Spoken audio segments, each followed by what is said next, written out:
Well, today we're going to talk about the starter, and more specifically, we're going to talk about the starter switch. We have a situation currently where we've had some starter switches stick, and the starter motor would keep running even after your engine was running. Even after you shut the engine off, it will continue to run.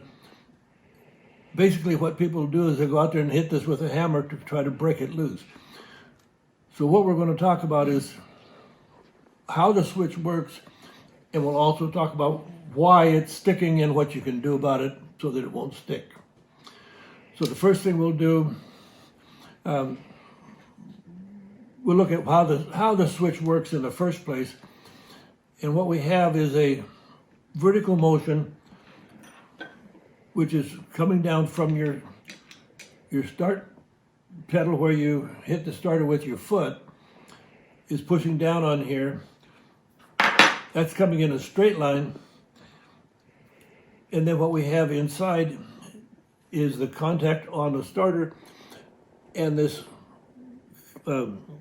contact arm then is rotating down onto that arm. So you might be able to see it as I push down on here. You can see it rotate down onto the contact. The situation comes from going from a straight line to a rotating position, and also insulating the plunger from the contact arm. So this is actually hooked to the battery, hooked up to the contact here, where the plunger is hooked up to ground. So we need to isolate the two. So typically what you have is you have a little plastic piece that fits in the plunger and then makes contact with a contact arm. So that forms your isolation, but it also allows you to have the flexibility here so that even though this is moving in a straight line, the plunger, the contact arm can flex in here and make its contact.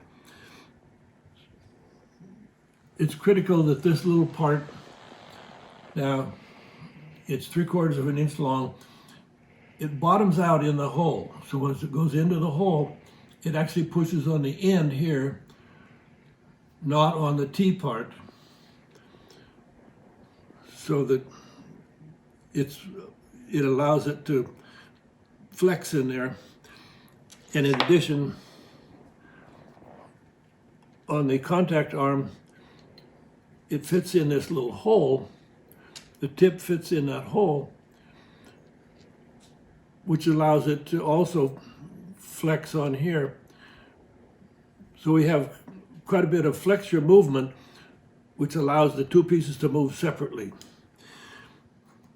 So now what we're going to do, we're going to take a switch, we'll take it apart, see if we can determine why they are sticking.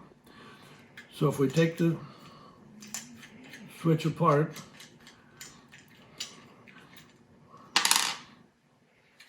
we're going to pull the guts out of here, and what we find is that instead of having a nice flexible part that's square, incidentally Ford knew what he was doing when he put a square peg in a round hole. This is a round part, and so it's first of all, it's too short, so it bottoms out, so we don't get the movement here. We don't get the flex here that we wanted. And then also, when it contacts the contact arm, the tip on the end here, fitting in the hole here, is too tight. It's too tight, so we can't get any flexure on that. So what happens when you take with your foot, you push down on this, you're going to push down hard enough and this whole system will jam. When that jams, the only return spring you have is the springiness of this copper. Well, it's a copper alloy, but it's a copper arm, and it's copper because they want good conductivity because you're going to pull a lot of current. So the only spring you have is this arm pushing back on that, and that's not enough. It can jam, and now your starter is running, and you have to do something to break it loose. So what we want to do, this little part, which is Ford part number 11469B, it's in the Ford part catalog, and you can purchase it from Bratton's Auto Parts. You can purchase it along, it comes with a kit along with all the washers that you need to put the system back together. And it's called the Starter Switch Insulator Kit. $3. So you need to buy one of those, buy that kit, get this part, take your switch apart, remove this part that's causing the problem, put this part back in, which now has the movement to it, drop that back in. We're going to put the contact arm back in. Now when you put the contact arm back in, you have the arm. It has a square hole, not always, sometimes has a round hole, but in this case you have a square hole. Our stud has a square shank on it that fits in, lines up. The advantage of that is that holds this stud so that you can tighten the nut up without having to hold on to the end of this stud. So now we put our insulator. Yeah, we put our insulator on next. Hold that. Now you need a washer. It's an insulating washer. On top of that, you need the insulator on top because it needs to fit close around the stud. The next part, and this is really critical, is a very small washer. This washer is going to fit around the stud, and it's going to fit inside the hole in the cover.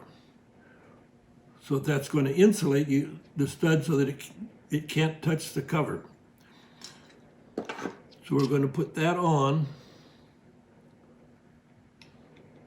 Incidentally, that comes with the kit. Fits kind of tight. So we'll thread that down on there. Okay, so what we're going to do, we're going to put this back together. So we take our plunger, put our insulating piece, our little actuator in there, drop that in.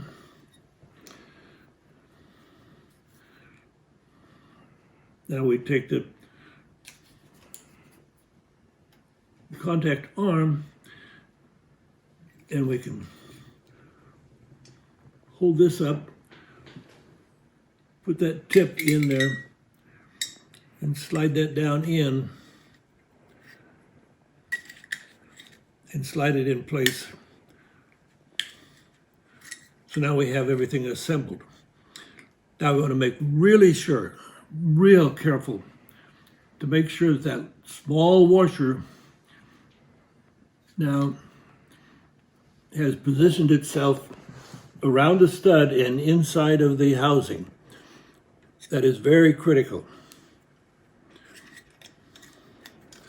So we have that in place. Now you'll need another flat insulating washer.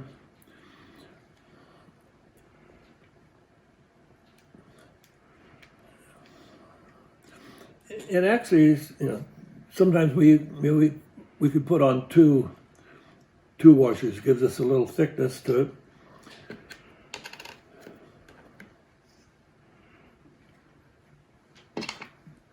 Then our nut.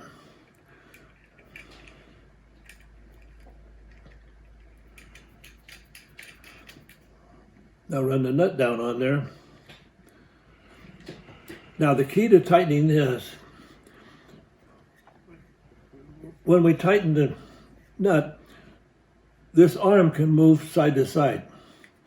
And so when we tighten it, we could jam this arm up next to the side. So we're going to take a spacer, and since when we tighten it, it's going to come over to this side. We're going to take a spacer, and take anything, even a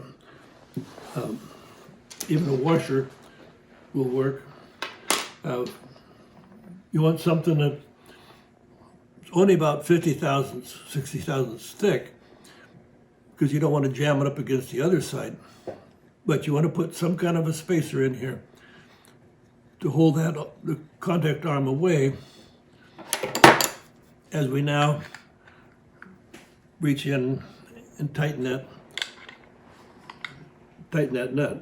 You need it really tight because you don't want that ever to come loose. Now we pull this out, and there's our switch. Now we can actuate the arm, and you can see it actuating here. And what you can notice in here is when it actuates, it actually, the flexing of the little contact actuator, and it'll push down on that. So the contact arm reaches the post.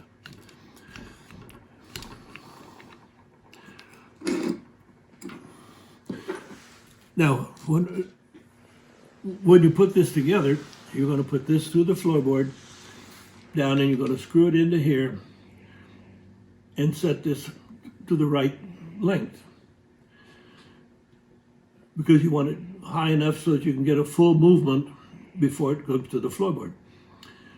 If this ever comes out, and it has happened, so it may not happen very often, but it has happened, and when it comes out, it'll drop against this contact, which is directly connected to the battery.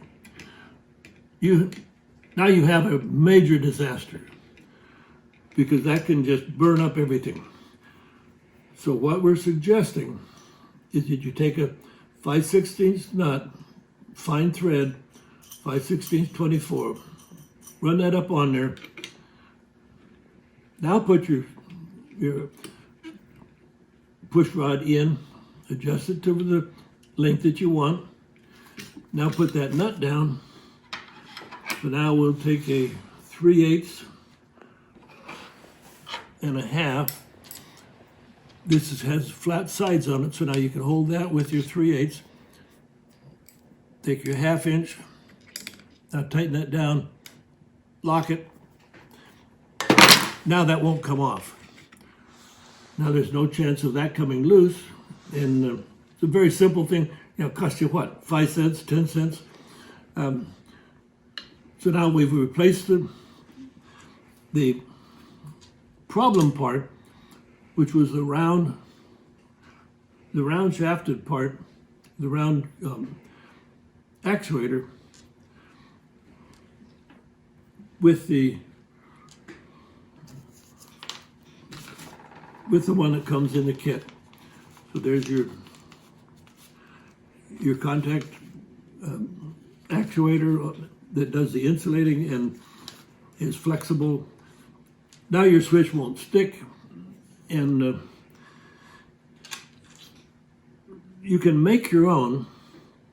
In fact, one of the things that you can try is to take one of the round ones and file it flat.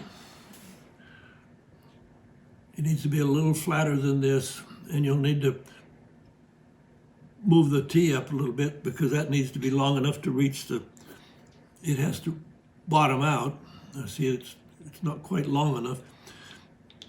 It does have some movement in there, but not enough.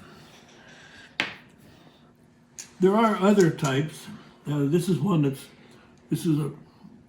has either worn very badly or it was homemade. But it probably would still work because it does the same action. There are some other types. This is a round one with kind of a bell end on it. And that seems to work pretty good, but these are they're not available, and they probably came in a switch at one time. But since they're not available, it doesn't make any difference. But we have a couple of them. Now let's talk about the situation with the square hole in here. We said that the advantage of that square hole is that when you take the stud, it fits in that square hole, and now you can tighten the nut. But what if you have one with the round hole? So now when you take a stud, so here's a stud that has no shoulder, no square shoulder in here. So that fits in the round hole. Oops, around up here. But now what you're going to have to do, since this is flat sides, you're going to have to hold this in some way while you tighten the nut. Otherwise, see, that's just going to turn on you. You're going to have to hold this and also position this arm so that with your spacer, so that it can't come up next to the side.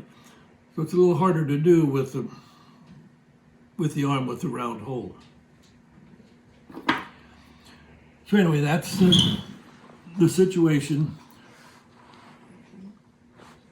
with the new starter switch that had the incorrect actuator in it.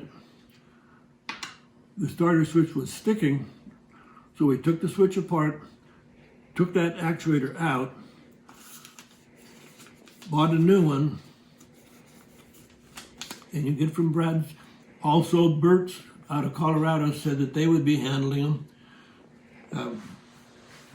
So you can get it from Bert's or from Bratton's. Bratton's part number.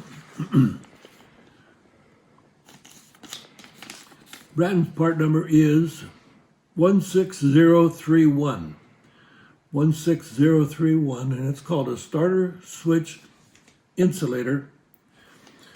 If you buy the starter switch insulator kit from other places, which you can get, but all they have is the washers. They don't have the actuator. Now you can make the actuator. First of all, why do it? Because this kit costs you $3.10 plus freight. But why bother doing it? Because you can buy the one, and it needs to be that flat. If you try to make one and you make it out of a round piece, you're going to have the same problem. So, okay, here we have the Bible. This is Les Andrews' book, and he has a section on the starter.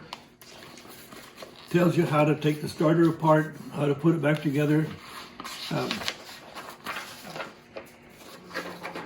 There's no comment on the starter switch other than you have to install it. You can replace the brushes and then install the starter back in. So very good, has a lot of information in it. But what we wanted to do was to show you the switch itself and explain why we're having this situation where the starter is sticking. And we took the starter switch apart and we found out what the problem was, and we replaced it, and now everything's working just fine. Thank you.